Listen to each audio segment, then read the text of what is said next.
இந்த கெட்ட குமாரன் அப்பாவுடைய ஒரு பங்கு ஆஸ்தியெல்லாம் அழிச்சிட்டு அவன் தூரத்துல இருந்து வரும்போது அவனுடைய அப்பா அவனை தூரத்துல பார்த்து அவர் ஓடினாரு. அந்த ஓட்டத்துக்கு நீங்க என்ன அர்த்தம் சொல்லுவீங்க? அப்பாக்கள், அம்மாக்கள், நீங்க என்ன அர்த்தம் சொல்வீங்க?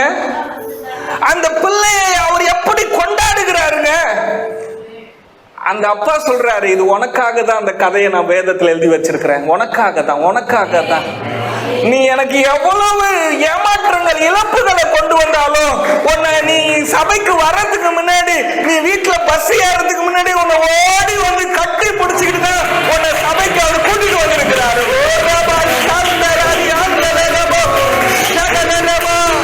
உங்க வாழ்க்கையை ஒவ்வொரு அணுவா கொண்டாடுற ஒரு அப்பா இருக்கிறாரு. அவர் உங்களை பார்த்து சிரிக்கிறாரு.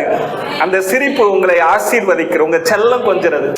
உலகத்துல நீ ரொம்ப துக்கப்பட்டு இருக்கிற, ரொம்ப இழப்போடு வந்திருக்கிற, பலவீனத்தோடு இருக்கிற, உனக்கு ஒரு அப்பா இருக்கிறேன் வா அப்படின்னு அவர் மடியில வச்சு, நீ என்னுடைய நேசகுமாரன், உன் மேல நான் பிரியமா இருக்கிறேன்னு சொல்லி நம்ம அவர் கட்டி அணைத்து முத்தம் செய்து, அந்த சின்ன பிள்ளைங்க ஓடி வந்தாங்க பாருங்க, இயேசு அவர்களை கட்டி அணைத்து அவர்களை முத்தம் செய்து அவர்களை ஆசீர்வதித்தார்.